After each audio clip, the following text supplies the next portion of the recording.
All right, welcome everyone.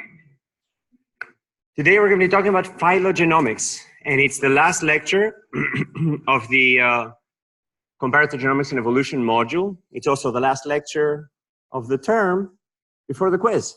So after that we'll have several lectures on advanced topics, but this concludes the formal part of the course and all of the problem sets as well. Yay! All right, so what is the plan for today? Today we're going to be continuing on a phylogeny theme, but we're going to be blending the concept of gene trees and species trees. And we're going to be sort of looking at both orthologs and paralogs, actually distinguishing between them, rather than just thinking about trees without paying attention as to whether it's a gene tree or a species tree. So we're going to be combining both. And introducing the concept of phylogenomics, namely phylogenetics across the entire genome. So we're also going to be looking at evolution within a single population and evolution across populations, in a way blending together the concept of population genetics and phylogenetics. And then looking at a particular challenge in doing so, which is how do we understand deep coalescence, also known as incomplete lineage sorting? And then lastly, I'll give some perspectives on sort of all these different fields that we have been blending until now, and sort of this modern synthesis of evolution, starting with Mendelian genetics, looking at population genetics, looking at gene trees, species trees, and so on and so forth. So let's distinguish, on one hand, species trees and gene trees. So in the phylogenetics lecture, we basically said, hey, if you build a tree of only orthologs, well, that's a good species tree. And if you build a tree of paralogs, well, that's usually a gene tree. But we didn't sort of worry too much about how these different entities evolve. In fact, when you think about the underlying molecular mechanism of how these things are evolving, what you have to realize is that fundamentally a species tree is effectively a tree of divergence times. And within the species tree evolve gene trees. And these guys have different rates of evolution. So basically there's a carrier, if you wish, of this genetic information, and that's the species. That's a bag of genes. And then within these bags of genes, different genes evolve at different rates, okay? So basically, if you look at an ortholog tree, it just happens to be a gene tree inside a species tree, where every species has exactly one copy of that gene. And therefore, there's a perfect agreement between the gene tree topology and the species tree topology. But more importantly, we're going to be mapping gene tree topologies within species tree topologies, and looking at different types of nodes. In this particular case, I only have speciation nodes. So all of my internal nodes are speciation events. And that basically means that every relationship here is between orthologous genes. Who's 100% with me so far? Awesome. So here's an alternate topology. Basically, I have, say, 2 genes in mouse, 2 genes in rat, 1 gene in human, 1 gene in dog, and I build a tree, and I get this type of topology. Well, what does that topology mean? That topology means that there was a duplication event here of that gene, the ancestral copy of that gene, that was basically, then evolved along that lineage. And maybe when that lineage split into human, mouse, and rat, at some point thereafter, the human copy of that gene was lost. So when you're looking at a gene tree by itself, it's very difficult to infer these events. But when you're looking at a gene tree in the context of a species tree, then you can basically say, well, hey, if I map the previous tree with 2 mouse genes, 2 rat genes, 1 dog gene, and, sort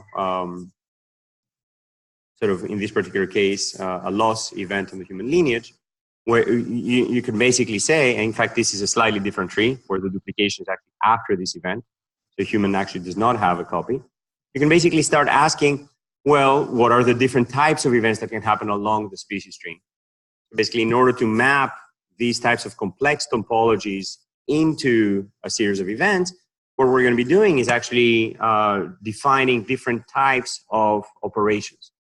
So basically, a speciation event is going to be denoted by these white circles, and it's going to be relating orthologous genes when two species that both carry a copy of that gene diverge. A duplication event, which we're going to be denoting as a star, is when that gene in that ancestral species, in that ancestral lineage, duplicates, and therefore in that bag of genes, you now have two copies of that particular gene. And then every subsequent speciation event will be duplicating, of course, both copies. We'll be sort of creating two lineages out of each copy of that gene. And then lastly, loss events, we're going to be denoted as X's. Okay? Everybody with me so far? So now these different types of nodes, basic internal nodes, basically tell you how to interpret the relationship between different types of genes. So if I look at this mouse gene and this rat gene, R2 and M2, their most common recent ancestor is in fact pointing to an event here, which is in fact a speciation event. If you look at R1 and R2, their most recent common ancestor is in fact a duplication node, a duplication event. So what you can basically recognize is that orthologs are in fact going to be always joined by speciation events, and as a speciation event, and then paralogs are always going to be joined by a duplication event. Okay, so if I ask you, is M1 and R1, are they orthologs or paralogs? You can just look back and say, aha, they're orthologs. If I ask you, is M1 and R2 orthologs or paralogs? Well, you can basically trace back M1, R2, these are paralogs.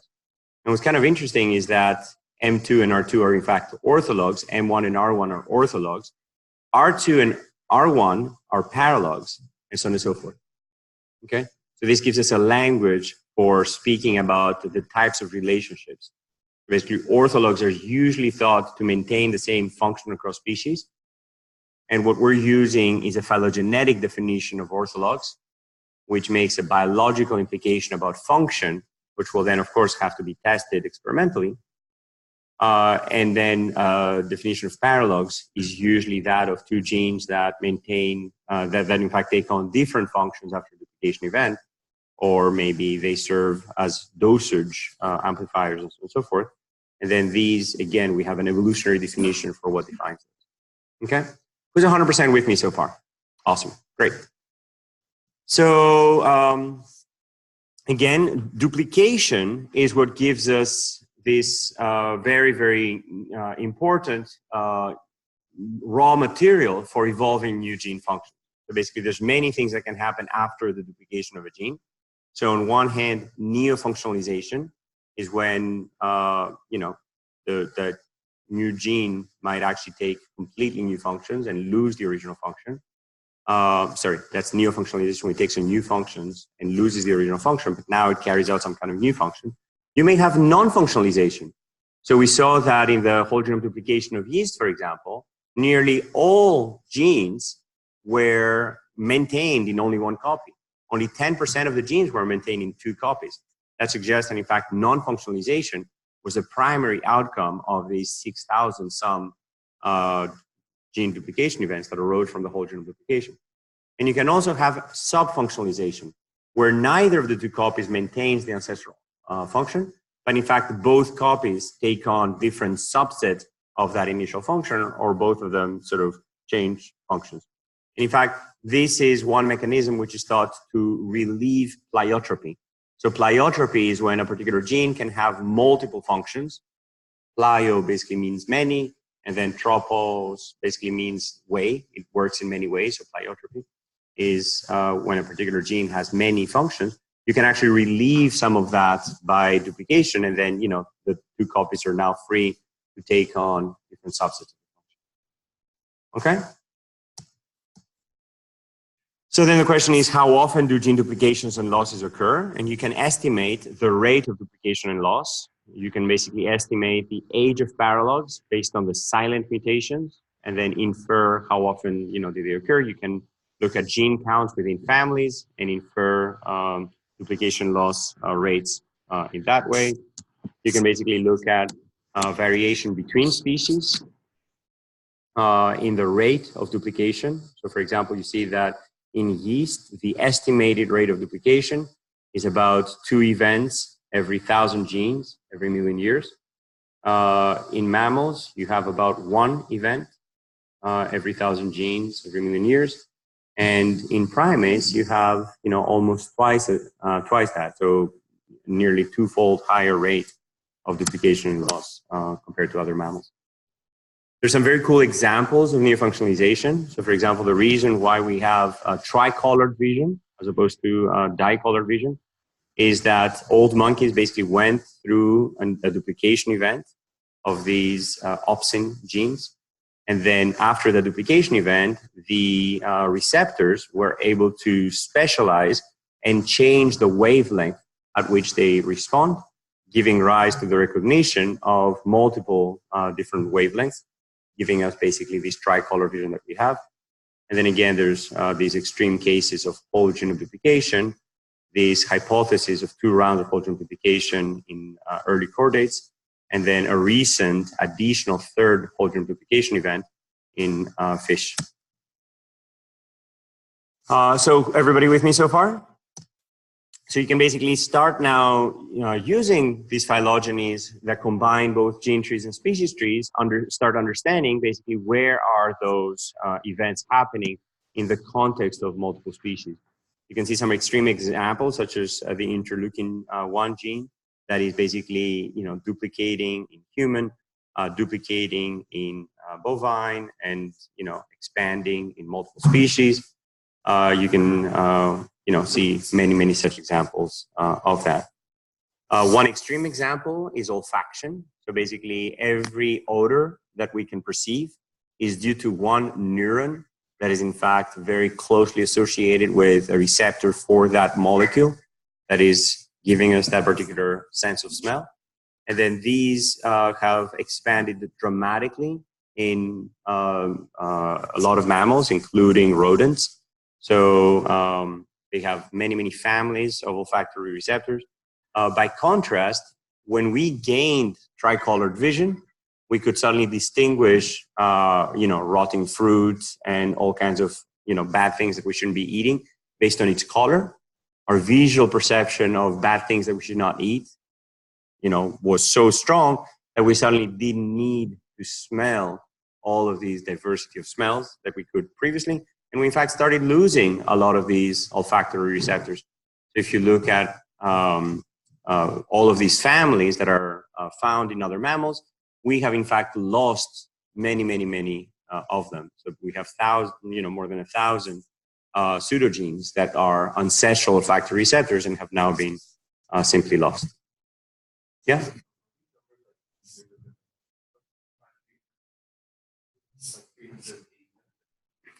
Yes, these are different genes, basically. So,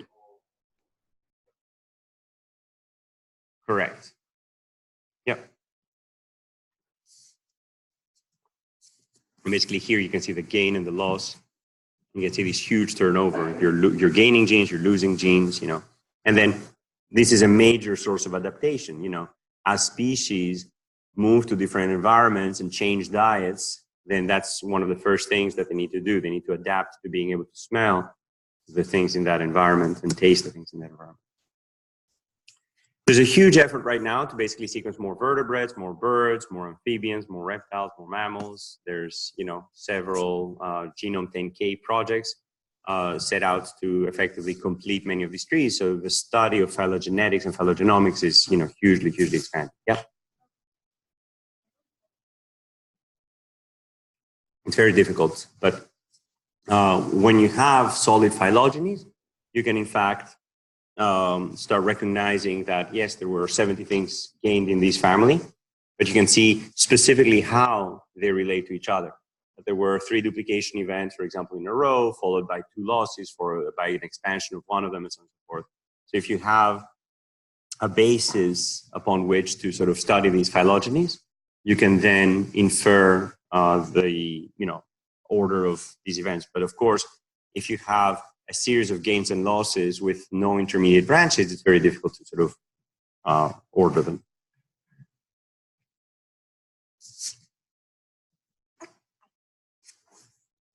All right, so that's basically the basic definitions of orthologs, paralogs, gene duplication, and gene loss. And now we're going to be looking at how do we mathematically reconcile gene trees and species trees. And specifically, how do we map a gene tree into a species tree using maximum parsimony. So here's a problem. The maximum parsimony problem basically says I have a gene tree, a series of branches that relate genes, each of which is associated with one species. And now I want to know how, what does this gene tree represent in terms of events, in terms of duplications, losses, and so on and so forth.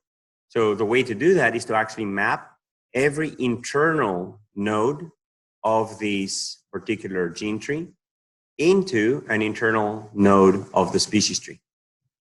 Okay?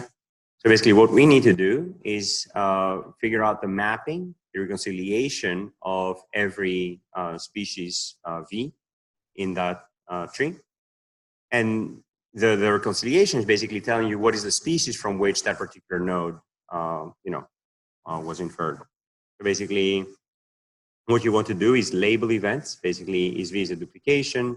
You can basically reconcile it, right or left.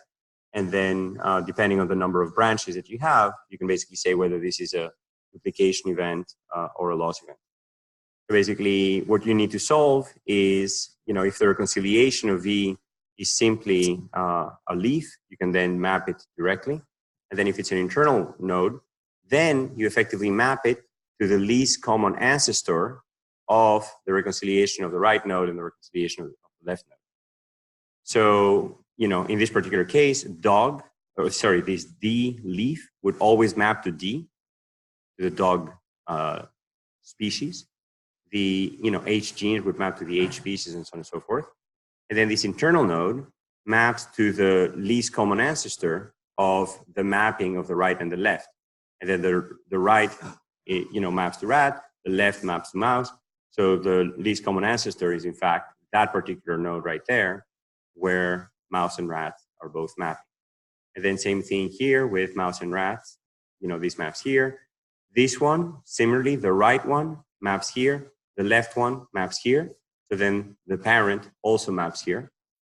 And then that gives us a way to sort of effectively label every internal node based on the species branch or the species internal node where this event corresponds to. Okay? So then once you've done that, you can start labeling events. If the particular node V was mapped, so basically V will be labeled as a duplication if the reconciliation of V is in fact the same as the reconciliation of the right child of V or the left child of V. And then, and if the branch above V, for example, has more than one loss, you can say that if the parent of V is not the same, if the reconciliation of the parent of V is not the same as the reconciliation of V. In other words, in this particular case, you can say that here we had a loss when we're going from this map all the way to that map. Basically, here we're missing a branch. So that means that there was a loss along this branch. Okay? So then you can start inferring events inside a gene family by sort of systematically first taking all of the sequences of that gene family, building a gene tree, and then reconciling that gene tree on the species tree, and then obtaining the series of duplications and losses according to the previous slide.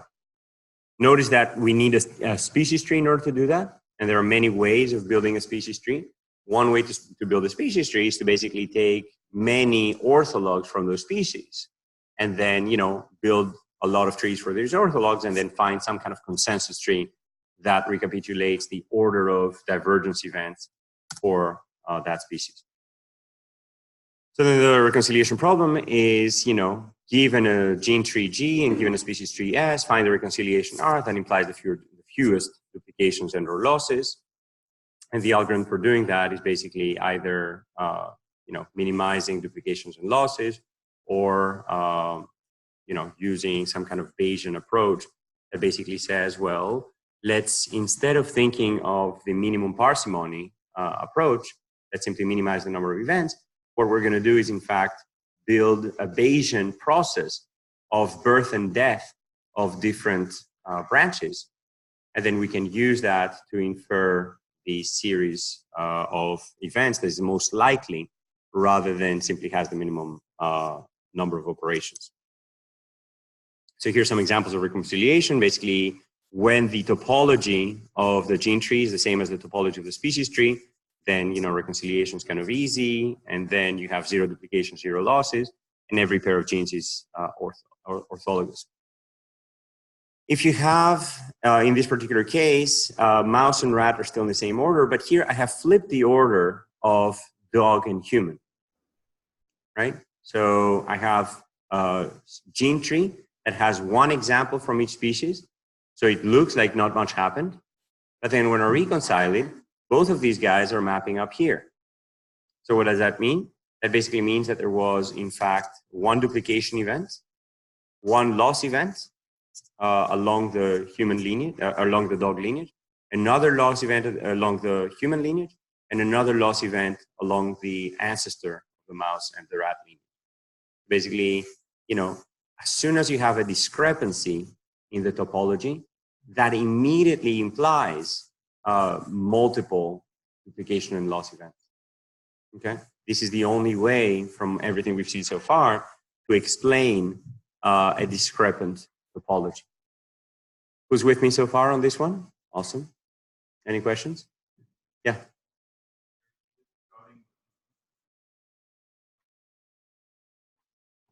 So when you build your gene tree, all that matters is the topology. Why are you asking that question?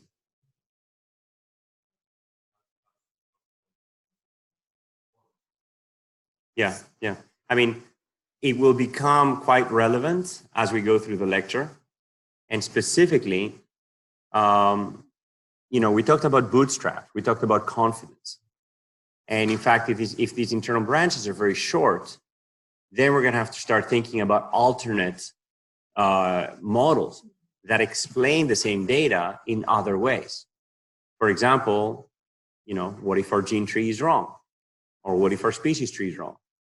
Or what if there's more complex events, like incomplete linear sorting or deep coalescence, and so on and so forth. So we're going to develop a lot of tools and methodology today to actually deal with these issues. Other questions? Okay. So here's another example where you basically have, multiple duplications and multiple losses. Here's one example where, so this is a correct reconciliation. Here's an incorrect reconciliation where you basically, map everything up here with multiple duplication, multiple losses. And this is not parsimonious. This is not sort of using the minimum number of events. So there's also some reconciliations might actually be simply invalid. They might simply map this common ancestor further up than what our rule earlier was implying. And then, this reconciliation is simply not respecting these descendant ancestor relationships. And therefore, we can simply reject it as an incorrect reconciliation. So there can be errors both in the gene tree itself, and there can also be errors in the reconciliation itself. And you have to basically, account for both before starting making biological inferences about what we have. So then let's now start, dealing with this across multiple species. So we basically said, in order to start the reconciliation process with the gene tree and a set of species, you actually need a species tree. So the first thing that we want to do is actually figure out how do we even build a species tree. And there are many ways for doing that. One way is to basically, take alignments of different regions of the genome. So you construct a whole genome alignment in the ways that we've talked about earlier. And then you basically have a series of phylogenies for each of the regions of the genome. Basically, given a set of gene trees, what we would like to do is find a species tree that is some kind of consensus of the gene trees, is perhaps built from concatenating gene alignments, or minimizes the number of implied duplications and losses, or minimizes the number of duplicate-lessness events. And then the inside is that we can, in fact, combine information from the entire genome to build a species tree. And we must decide how to combine the conflicting information. Basically, in the case of a gene tree, all the information you have is, in the few thousand nucleotides underlying that region of the genome.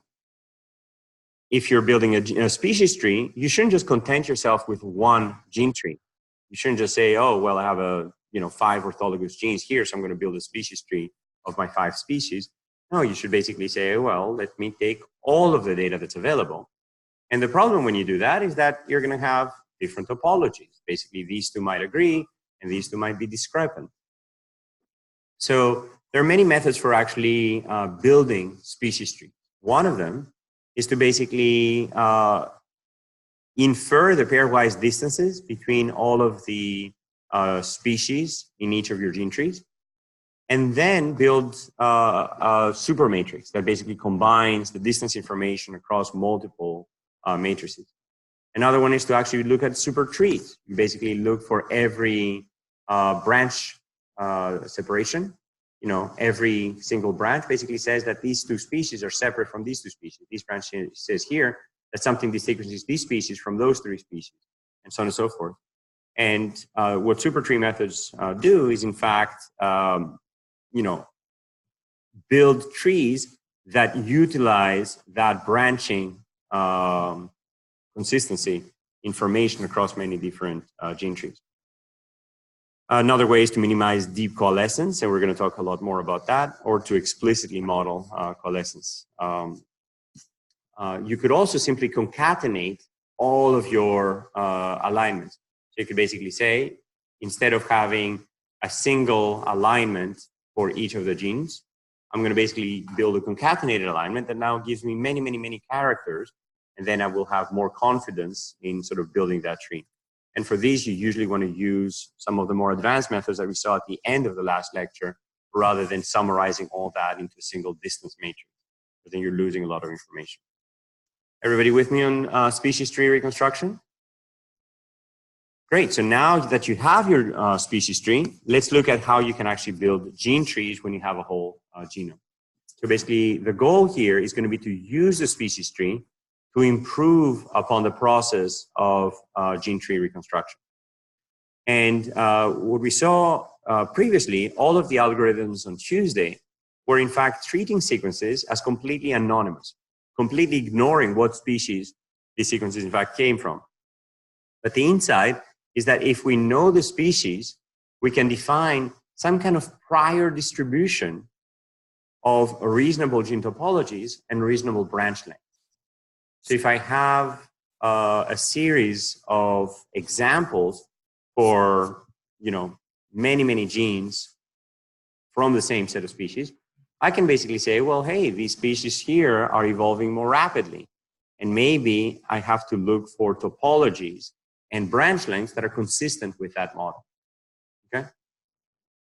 And again, when, this tree is incorrect, the topology that is consistent is implying 1 duplication and 3 loss events. But in fact, if you constrain it in some ways, you might be able to get away without all of these different types of events. So one way that we can do this is to basically develop a probabilistic model of the rates that I would expect on the different branches. And basically there would be some kind of probability that depends on, the tree topology, the reconciliation, the species, and then a bunch of parameters. So then what we would do is learn a bunch of gene trees and then use them to infer, these different parameters across the genome, and then use each of those parameters to then fit each of these trees into our model. So the first insight in doing that is to recognize that if you look at different loci, if you look at different genes across the genome, what you will find is that when some branches are smaller, nearly all of the branches are smaller. And when some branches are longer, nearly all of the branches are longer.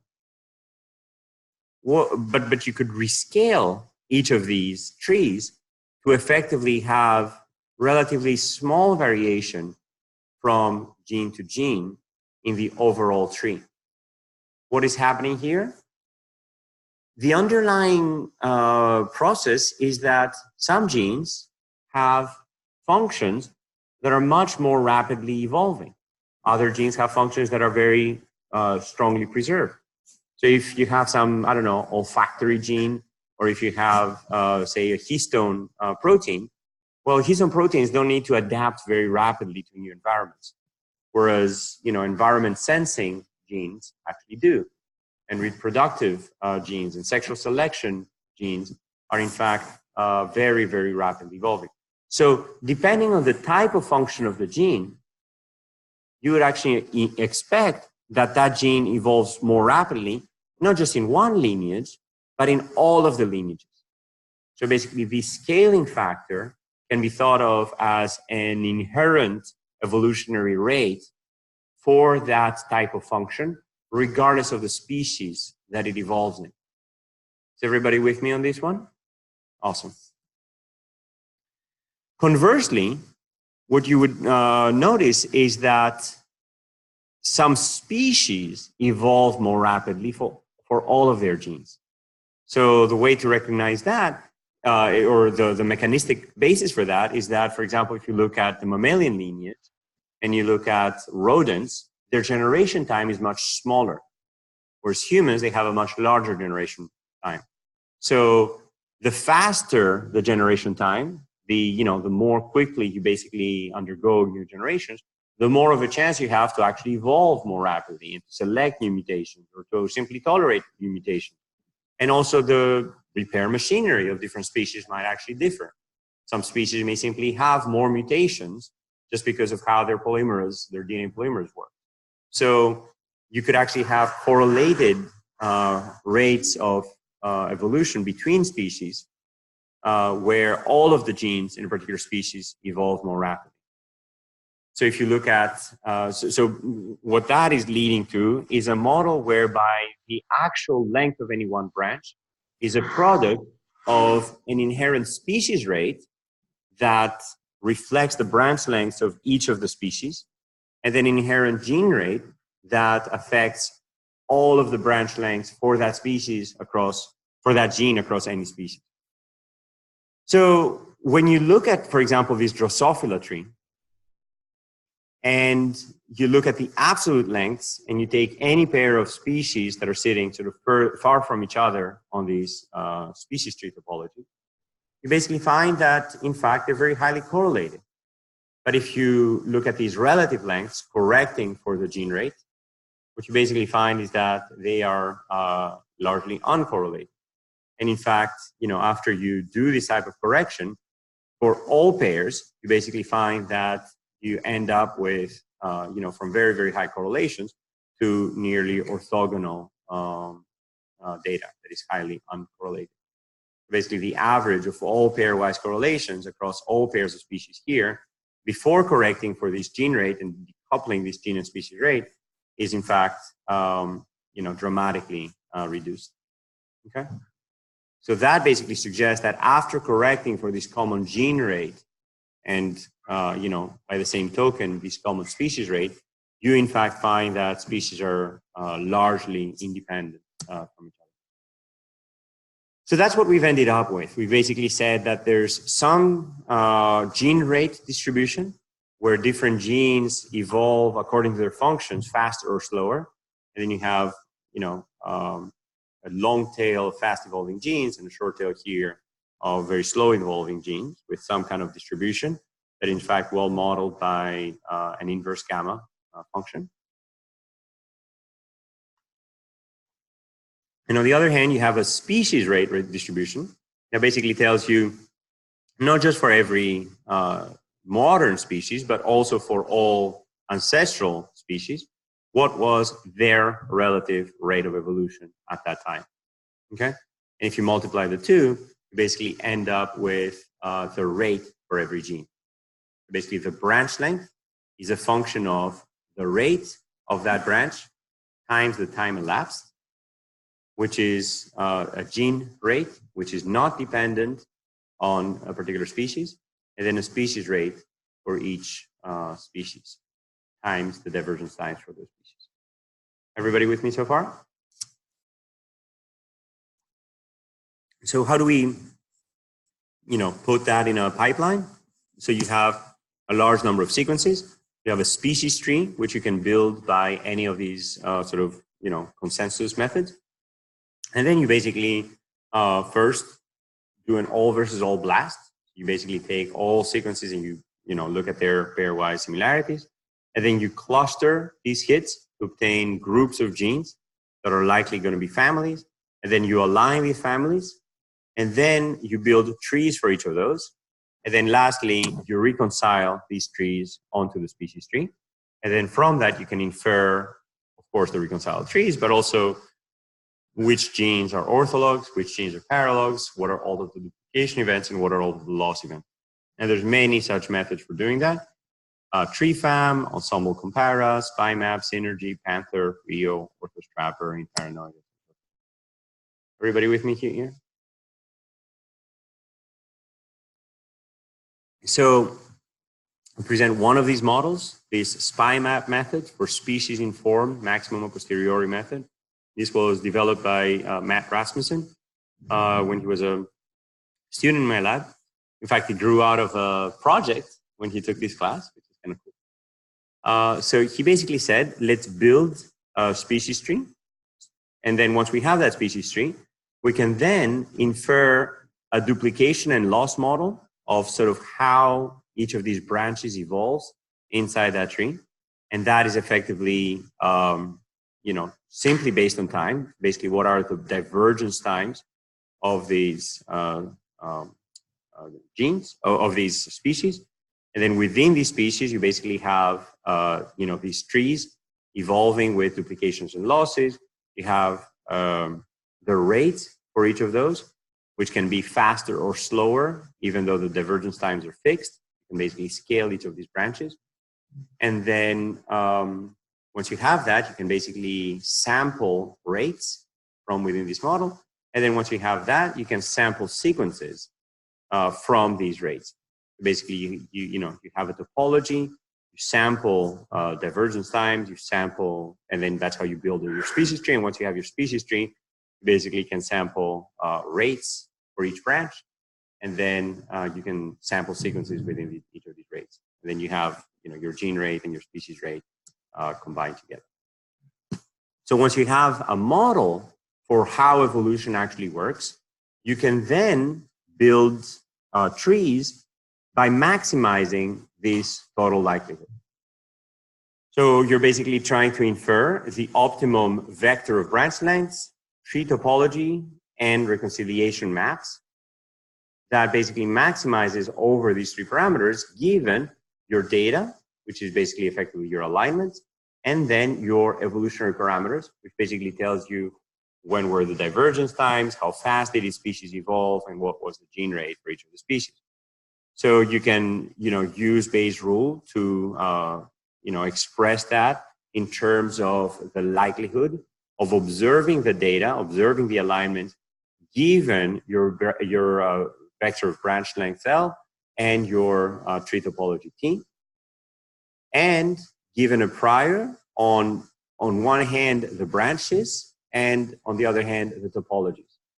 So then that prior on branches is basically can be modeled as using a rates model, and then the prior on the topologies can be modeled using a duplication loss model. Okay. Everybody with me so far? So what you're basically doing is, taking something that's relatively hard to compute, what is the most likely set of, lengths, topologies, and rates, given my data, and then simply saying, well, I'm just going to express this in terms of my generative model. if I have a model of lengths and topologies, I can generate sequences according to this, and simply, I actually can simply express that, and so on and so forth. And I can sample these lengths from these topologies, reconciliation, and my model parameters. So when you apply that, you can compare, for example, to neighbor joining. A very popular implementation is BioNJ. And what you can basically see is that, this achieves 60%, accuracy of the orthologs. You basically infer 22,000 duplication events, every 1,000 loss events, and, match 450,000 orthologous relationships. With this SPIMAP method, if you run it, quickly, you basically have 96% accuracy, many more orthologs recovered, and many fewer duplication events, and many fewer loss events. So that basically means that by building more accurate trees, given this model of evolution, I can in fact, find the true branch length without having to, and that in turn implies many fewer events.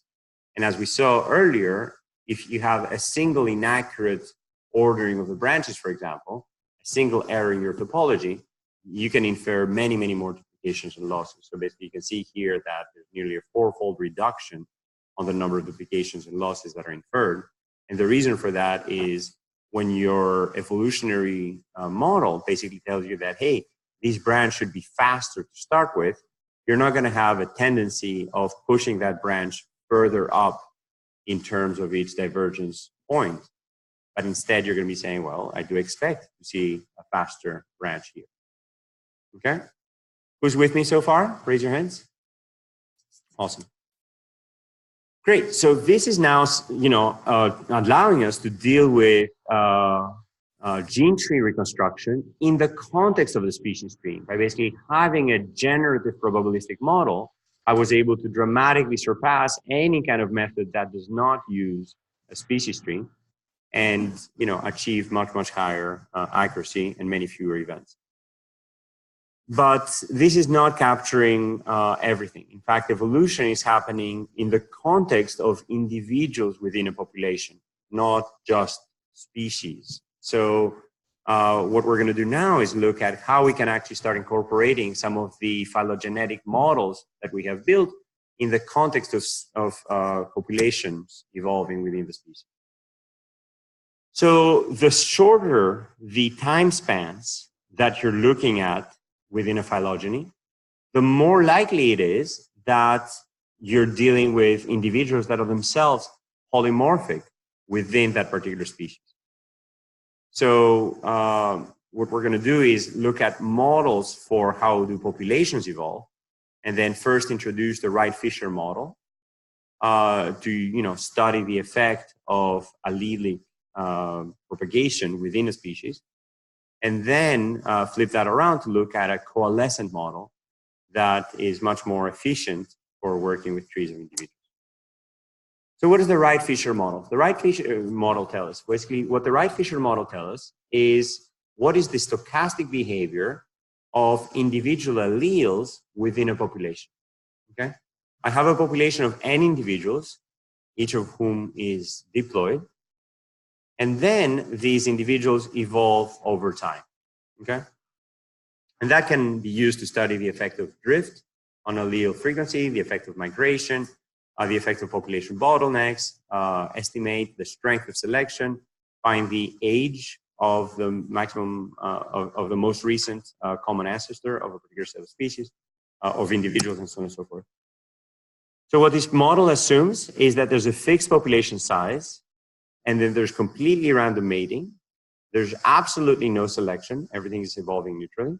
And that every generation is non-overlapping. That basically, there's, 20 years elapse, and then there's the next generation. Now the 20 years elapse, there's the next generation, and so on and so forth, with no,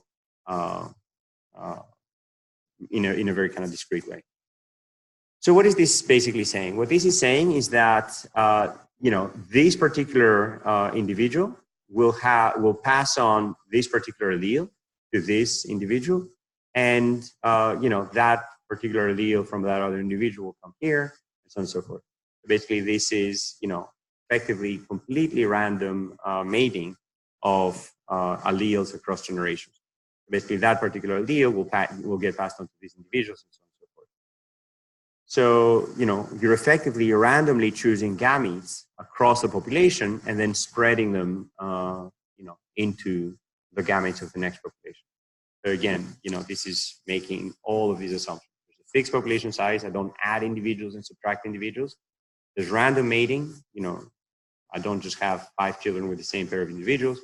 It's a completely neutral process, and generations are non-overlapping. But what's really unique here is that a completely equivalent process is one whereby I simply abolish all of these little circles and just look at individual chromosomes and how they're chosen. Basically, if I'm trying to figure out the ancestry of alleles or the forward evolution of alleles, I can just ignore these little circles. And basically, an equivalent process is when every chromosome is chosen randomly with replacement from the previous generation. So basically, when I do that across many, many generations, I can simply abolish these circles and simply think of 2n chromosomes rather than 1n individuals. Is everybody with me so far? And what's really cool is that instead of looking at all of these complicating ordering, I can simply take this particular line that goes zigzag and order the individuals to have no crossings. Basically, all of the descendants of the leftmost individual will be pushed to the left here, and to the left here, and to the left here, and to the left here, effectively leading to a much more organized picture. Everybody with me on how I can do that? So basically, if I do that, this is exactly what I see. Okay? This is exactly the same picture, only I've just simply reordered the individuals. Notice all these lines here going from the rightmost all the way to the left, and now just go straight below. Okay? Notice here there were no descendants for several individuals. You can now see the individuals that gave no descendants very clearly. So what is this model telling us? This model is telling us that most individuals will simply have no descendants in the next generation. And some individuals will have multiple descendants in the next generation. And this is effectively, with no selection, just looking at drift of alleles. And what we can basically see is that over time, most alleles are simply lost, right? So, when I go forward here, I see that by the time I get here, very few of the original ones are still surviving. So that basically means that it takes a lot of energy and power and compute power and time to model all of these different generations in order to then understand how did I arrive at this model lineage. A much more efficient way to do that is to simply ask for each of the alleles after a certain number of generations, what is the path that gave rise to these alleles? And most importantly, when do I coalesce into a common ancestor when I take any 2 alleles and I trace back their ancestry, any 2 chromosomes, and I trace back their ancestry? So what we're going to do is, in fact, flip time around. Instead of going forward and asking about this exponential number of possibilities going forward about what can possibly happen to n chromosomes or 2n chromosomes as I'm starting to move to evolvement forward, what I'm going to simply ask is, well, what is the coalescent times of modern chromosomes looking back? Everybody with me about the flipping of the time here? And that's exactly what coalescent models do. They basically say, let's look at time going backwards. I'm starting with, a few lineages. And then I'm asking, how far back do I go before the lineages coalesce? And basically, I move back to time 3 until the first 2 lineages coalesce, and then time 2 until the next 2 lineages coalesce, and then all the way to time 1 until those 2 lineages coalesce. Okay? So basically the coalescent model focuses on the distribution of coalescent times, Ti, and every pair of lineages has equal probability of coalescence at any one time step. And then, you know, simple approximations for a large N, every Ti will also be large, and we can treat coalescence times as continuous rather than having these very discrete individual generations. So then what I can ask is, what is the probability that K lineages don't have any coalescent events in the parental generation? And that's the probability that, you know, from those I don't choose any of them, and then the other one doesn't coalesce and the other one doesn't coalesce all the way to K, which is nothing more than the product of 1 minus I over 2n, you know, increasing I from 1 all the way to K minus 1. Basically, this is the probability that, you know, each of K different chromosomes fails to coalesce at the previous generation, okay? And so you can expand that out into, you know, assuming that K is much, much less than N. It can basically be order of 1 over N squared here. So basically, you know, if K is much, much smaller than N, then this factor here dominates. Okay. So alternatively, I can basically ask, well, sure, you know, what is the probability that there's no coalescent event here, no coalescent event here, no coalescent event here? And I can also ask, what is the probability that the first coalescence of K lineages happens at T generations? So I can actually model the distribution of coalescence times T. And I can do that by basically taking the same equation and then, you know, modeling it out.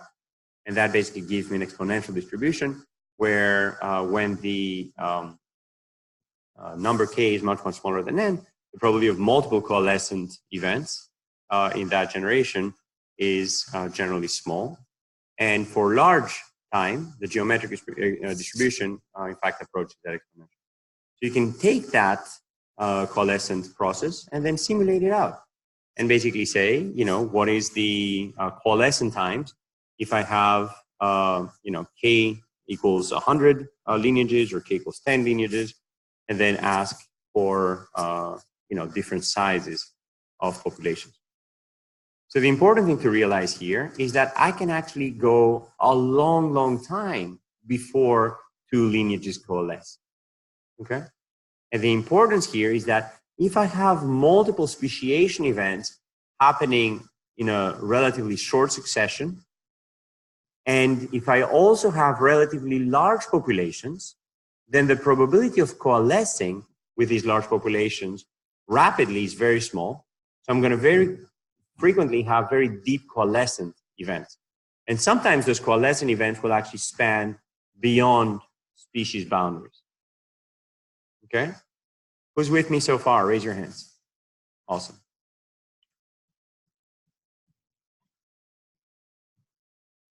So what we're going to be looking at now is incomplete lineage sorting, basically looking at the combination of species trees, divergence times, and also population sizes to actually model this coalescent process across multiple species. Okay, any questions so far? So that's what we're going to be defining. We're going to be defining a multi-species coalescent structure, which is basically a structured coalescent event or a censored coalescent event. It basically tells us if I have individuals that I'm sampling in this particular species, and individuals that I'm sampling in that species, individuals that I'm sampling in that species, then I can think of the topology of the trees relating these individuals as effectively sampling alleles from that population, sampling chromosomes from that population, and then asking how far back do I go before these coalesce. And in this particular case, these guys coalesce in the preceding population, which makes, you know, the most sense.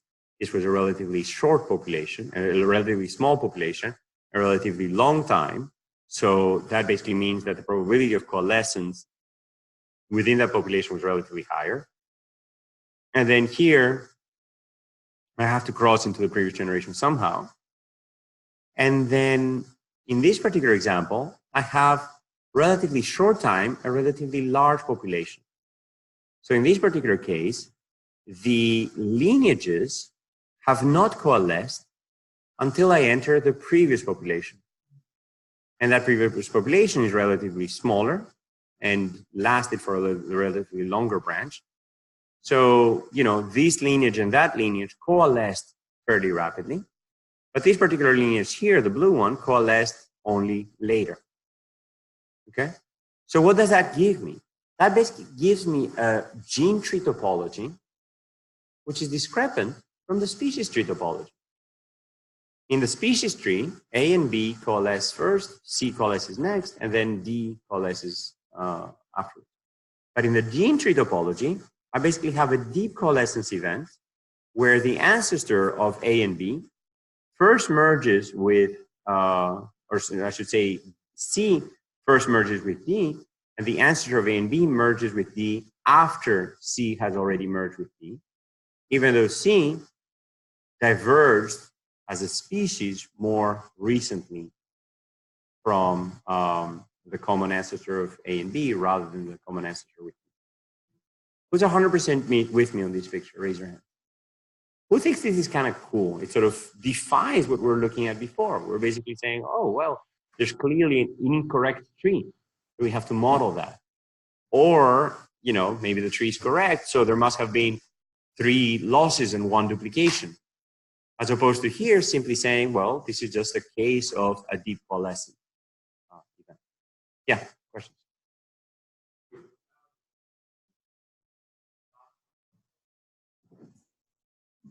On the horizontal axis, the distance doesn't matter. It's just different chromosomes evolving in a Wright-Fischer process in that population. So I have a fixed size population with 2 N chromosomes evolving over 1, 2, 3, 4 generations.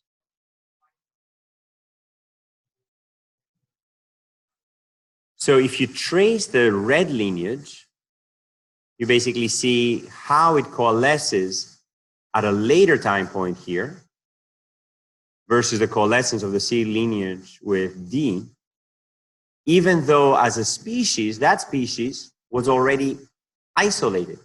So maybe there was, I don't know, a tectonic event that split these 2 continents or something. Or there was a lava flow from one day to the next that split these 2 populations. But there's an underlying allelic diversity within this population. It's not just 2 individuals splitting, it's actually a group of individuals splitting. So basically, first there was a split between the blue population into the yellow and the pink populations. And then there was a split of this yellow population to the pink and the, you know, orange populations. And then the split of the orange population to the 2 pink populations.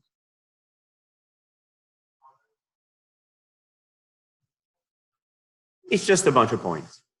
Yeah, basically the distance between all points is the same, just because we're just denoting some individuals. In practice, it's a lot more individuals than 6, obviously. But this is just a way of denoting this. And the main thing to take out is that there was a split here, a split here, a split here, but continued polymorphism within the individuals of those populations that in fact maintained the ancestral diversity, you know, past this without actually a coalescence event. Does that make sense? Yeah.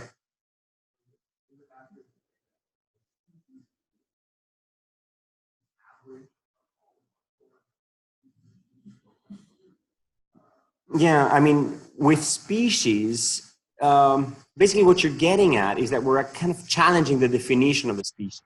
The species is no longer a single representative. It's more of a population of individuals. And, you know, when you're sort of saying, oh, that species split, yes, well, there was a geographic separation event, for example, here because of a you know, lava flow. But that's what led to these species eventually and these species eventually. But, you know, even though there was a single separation, the continued polymorphic presence of all of these chromosomes suggests that perhaps our definition of speciation should not be, you know, a single point, but in fact, a continuum of points. So, you know, you can think of it in different ways. You can basically think of it as, yes, there was a single speciation event and then continued polymorphism Or you can think of it as, well, maybe the speciation event does not, stop in a way going backwards in time until all of that has coalesced. And then you truly know that this was separate lineages. Does that answer your question? Yeah.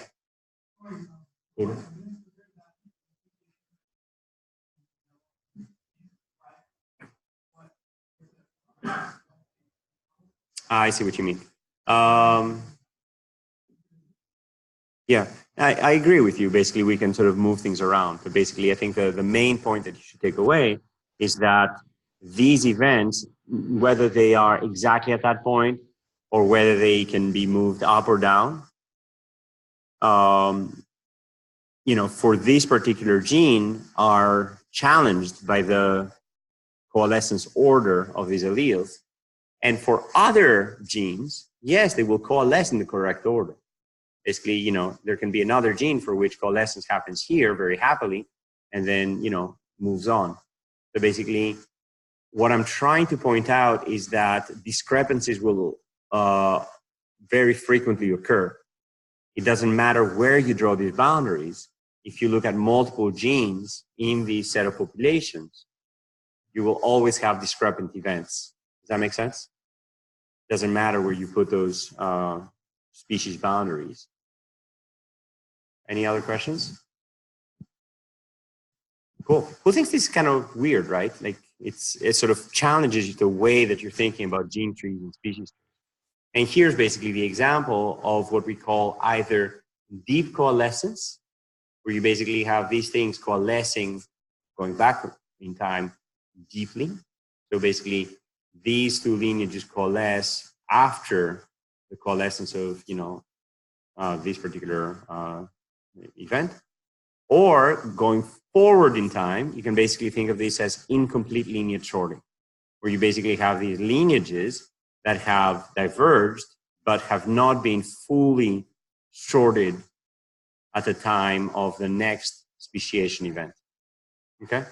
So basically, you can think of deep coalescence as traversing the yellow branch backwards and into the blue branch, or incomplete lineage sorting, traversing the yellow branch forward into the other populations. Okay? So in fact, this is extremely widespread. So Mike Eisen's lab basically, studied the same group of Drosophila species and basically said, wow, there's widespread discordance of gene trees with species trees. And that basically suggests incomplete lineage sorting. Basically, one interpretation of these diversity of topologies was to say that, well, there must have been incomplete lineage sorting. Okay? That's one interpretation. Another interpretation is that maybe our gene tree methods are in fact inaccurate. Maybe maybe if we had better tree building methods, we would have much less incomplete lineage sorting. So in a way, in order to argue for incomplete lineage sorting, you need to be able to trust your phylogenetic method. And as we saw earlier, in the case of SPIMAP, by basically modeling these distributions, you could actually say, well, there's actually many fewer incongruences between the gene tree and the species tree. Because by sort of modeling these distribution rates, you could actually interpret these events as simply, a case where more accurate trees would actually lead to that. You could also measure this incomplete lineage sorting in primates. So basically, in this particular case, this group looked at the divergence times of human, chimp, and gorilla using this hidden Markov model, and then inferred all of the different ways in which coalescence could happen. And then they were basically sort of inferring these divergence times of 4 to 5 million years for human chimp, 6 to 7 million years for human gorilla, and then some of these deep coalescent events basically persisted for sometimes millions of years, going back through these species. We can basically go from one particular topology where human and chimp are the closest species to another topology where chimp and gorilla are the closest species. And so sort of they build a Markov model, sort of moving through all of these different states. You can also use ILS in complete linear sorting to infer species trees, divergence times, and population sizes. So you can, you know, by actually studying these incomplete linear sorting, you can infer something about population sizes, because the more deep coalescence you have, the larger your population, and you can use that by, you know, estimating each of those separately. You can also use that to determine the human population tree. You can sort of infer, you know, between different human populations, what is the exchange of chromosomes, and sort of how did these diverge, and when did they diverge, building these times. And you can also start dealing with ILS in the context of duplications and losses. Basically, up until now, we've either modeled duplications and losses using these gene trees and species trees, or we've basically assumed that our gene tree is correct and then modeled incomplete linear sorting. But you can actually build a unified model that deals with both. So the idea is the following. So you basically have a species tree in blue, a gene tree in black, and then the species tree, the gene tree evolves inside the species tree. And this is basically modeling, so in this particular model, you can basically, if you only have these two trees, you can either interpret this incorrect topology, incongruous topology, I should say, as a deep coalescence event, or as a series of duplications and losses. So basically, in this duplication loss model, you basically say, okay, well, there was a duplication here and 3 losses there. In the deep coalescence model, you say, well, there was deep coalescence. But in this particular model, you just can't model any duplications and losses. So the way to reconcile these is to basically think of every duplication event happening within a gene tree, within a species tree, and within the context of a population. And basically, every duplication effectively creates a new locus within which the same population model is now launched. So basically, this new locus can then go to fixation by basically, you know, you have a duplication event. And now that duplication event happens in one individual of that species. And that individual has some probability of, you know, reaching fixation and some probability of reaching extinction. And basically here in this particular case, you basically have a speciation event where the underlying diversity of that population within that species branch is in fact maintained. And, you know, it can be resolved one way or another way. Who's with me so far? Awesome. So basically, the new locus can go to fixation, extinction, or remain polymorphic. And then similarly, the original locus can go to, you know, extinction, remain fixed, or remain polymorphic. So what we're going to do in order to model that is a 2-step reconciliation process.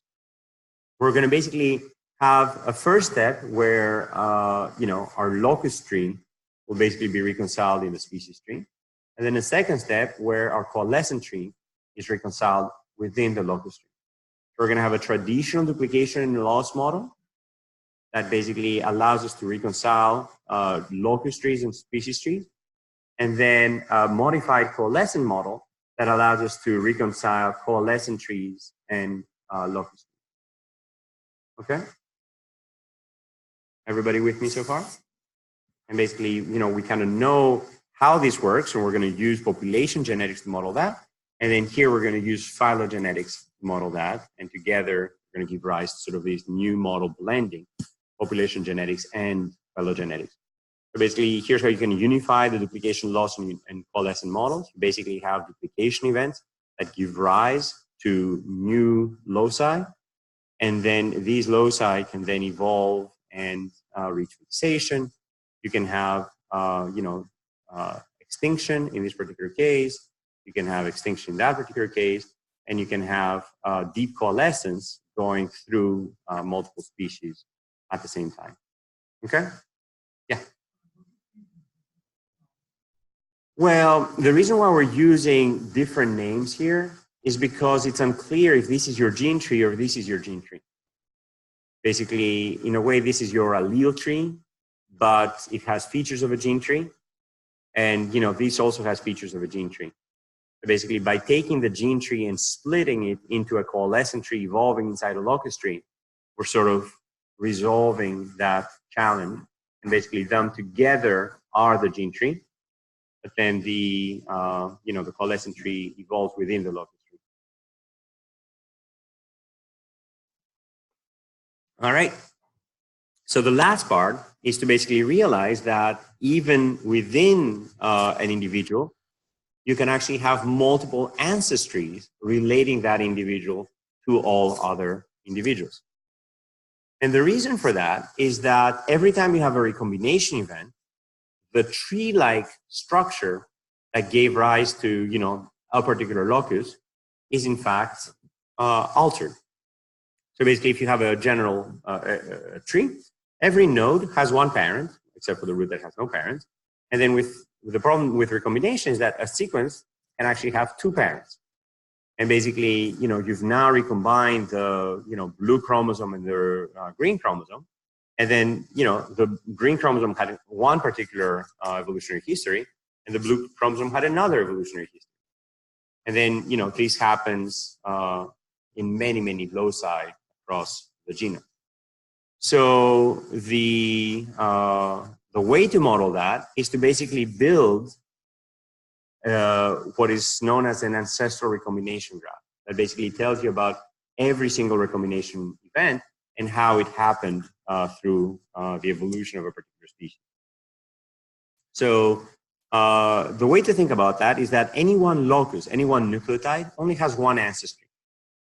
But if you're going from region to region, two neighboring nucleotides might actually have different ancestries if they evolve if they were separated by a recombination event at any point in their history. So basically, we can start moving from left to right sequentially, and then ask, when do I transition from one topology to another topology?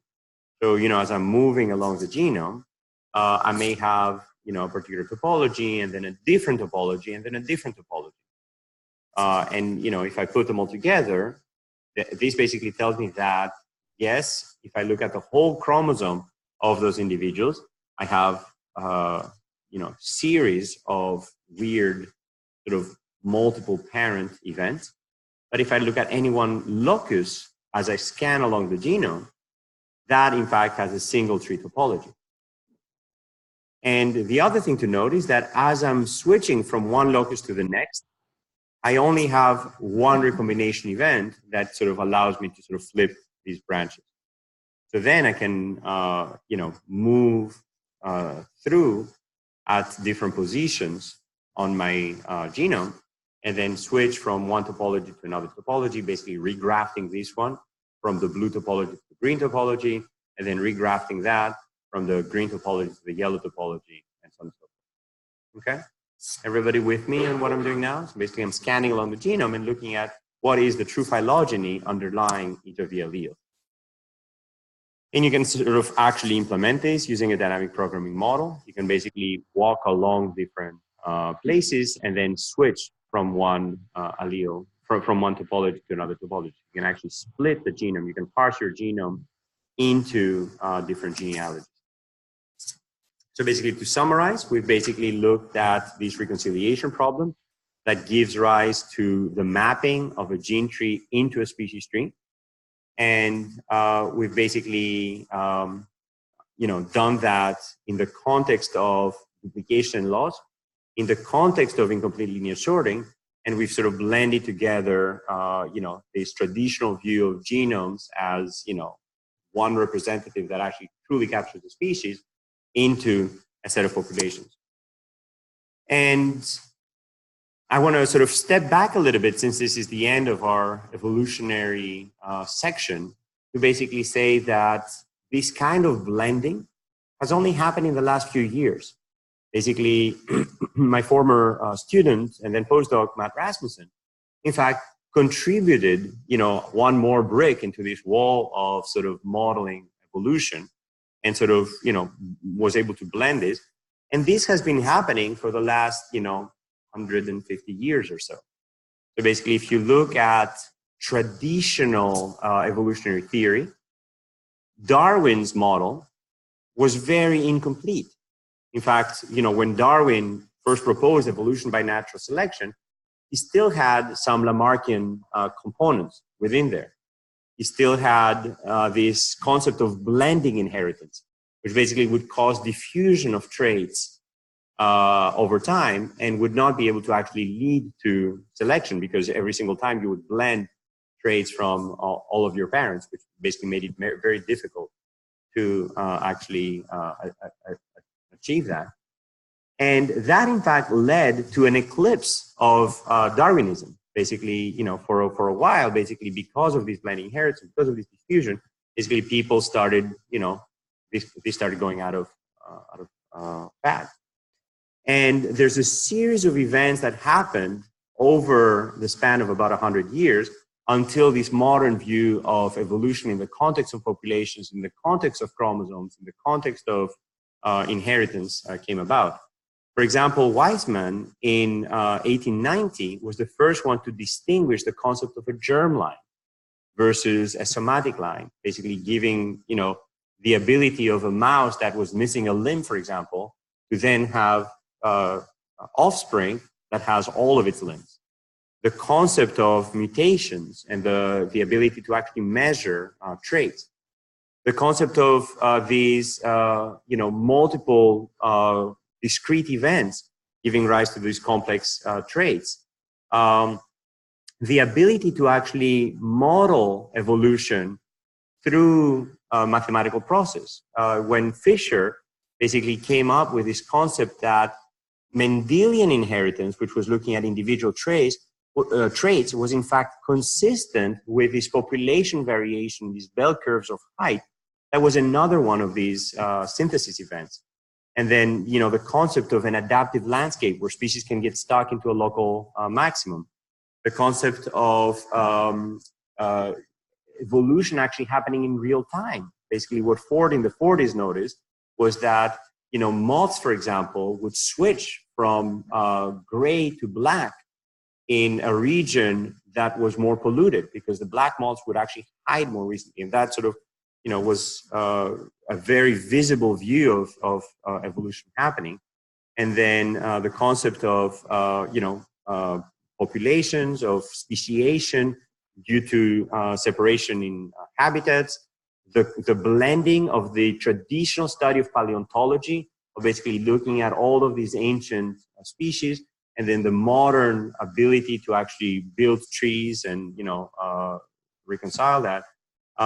Basically, all of that, and the concept of polyploidy, for example, with Stebbins' study of botany, and this duplication of chromosomes, and basically all of that together gave rise to what we're able to sort of take as granted today, that in fact, population genetics and phylogenetics and Mendelian inheritance, and all of these very, very highly polygenic traits are in fact, all consistent with each other, is something that is, in fact, very, very recent in the history of these studies. All right, so here we are at the end of the evolution module. On Tuesday, we have our midterm. For those traveling, you will be able to do that remotely starting at 12 o'clock. Make sure that you are in contact with us. We will send you a link that you can call into, and then we'll start the exam at 12 o'clock for those people remotely, and then we'll start the exam in class at 1 o'clock. Tomorrow we have a review session in recitation, so bring your questions, review the material. All of the lectures are on video, so you should be able to review anything, and then the notes have been constantly updated. So good luck.